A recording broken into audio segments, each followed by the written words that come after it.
2011 সাল থেকে বাংলার মানুষ তৃণমূল কংগ্রেসের কাছ থেকে অনেক কিছু পেয়েছে। 84টা প্রকল্প, বিশেষ উল্লেখযোগ্য তার মধ্যে যেমন দুয়ারের সরকার, দুয়ারের রেশন পাচ্ছে, দুয়ারের ডাক্তার পাবে। কিন্তু কোনো কারণে যদি বিজেপি পশ্চিমবঙ্গে চলে আসে, বিজেপির কাছ থেকে আমরা কি পেতে পারি?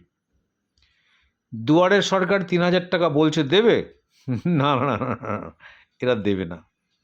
এরা চিটিংবাজি করে। কেন কি দিল্লিতে একই কথা বলেছিল, সরকার গঠনের 1 মাস পরেই প্রত্যেক মহিলা 2500 করে টাকা পাবে, আজ অবধি পায়নি। এদের প্রত্যেকটা মানুষের কাছে যে অঙ্গীকার, সবটাই মিথ্যে, কোনোটাই ফলেনি। 15 লক্ষ টাকা পায়নি, 2 কোটি মানুষের চাকরি হয়নি, যা যা বলেছে কোনো কিছুই হয়নি।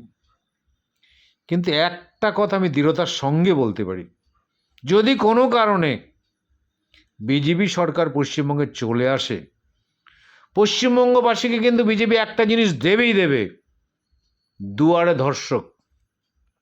দুয়ারে ধর্ষক দেবেই দেবে। কেন কি আমি বলি আপনাদের, এদের যে নেতৃত্ব, তাদেরকে দেখি 14-15 বছরের মহিলাদের নিয়ে এরা হোটেলে গিয়ে যৌনাচার করে। আপনারা প্রত্যেকেই সোশ্যাল মিডিয়াতে দেখেছেন, তার ছবির প্রকাশ হয়েছে।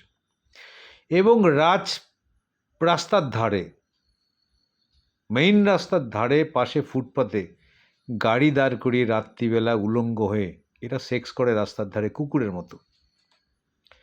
এরা পদ পাওয়ার জন্য মহিলা নেতৃত্ব তার নাবালিকা মেয়ের ঘরে অন্যান্য নেতৃত্বকে ঢুকিয়ে দেয়। শুধু তাই নয়, আমরা এছাড়াও কি দেখেছি আরও না, এদের নেতৃত্ব মহিলা কর্মীদের সঙ্গে এত অশালীন ব্যবহার করে, মহিলা কর্মীদের যৌন হেনস্থা করে, মহিলা কর্মীরা প্রেগনেন্ট হয়ে যায়, শেষে বাধ্য হয় পার্টি অফিসের মধ্যেই মহিলা কর্মীরা সুইসাইড করতে।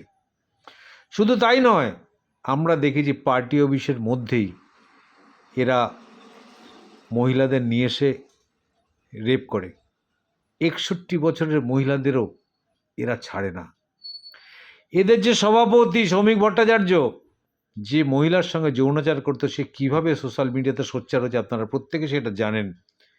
এদের সর্বোচ্চ নেতৃত্ব মোদি জেফ্রি অস্টিনের দ্বীপে চলে যাচ্ছে।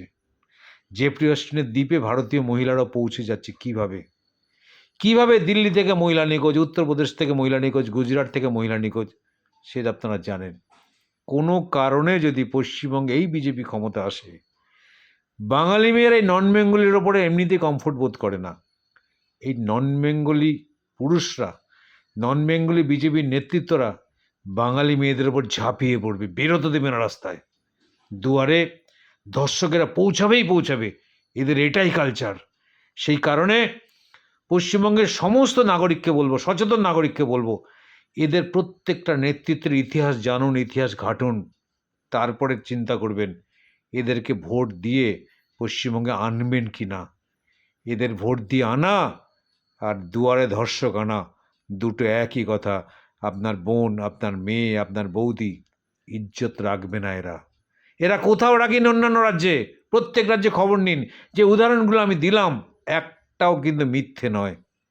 সে কারণে বলবো, আগামী নির্বাচনে এরা যেন পশ্চিমবঙ্গের মাটি থেকে একটাও ভোট না পায়, সেদিকে প্রত্যেকে সচেষ্ট থাকবেন আপনার মা, মেয়ে, বোনের ইজ্জত রক্ষার জন্য।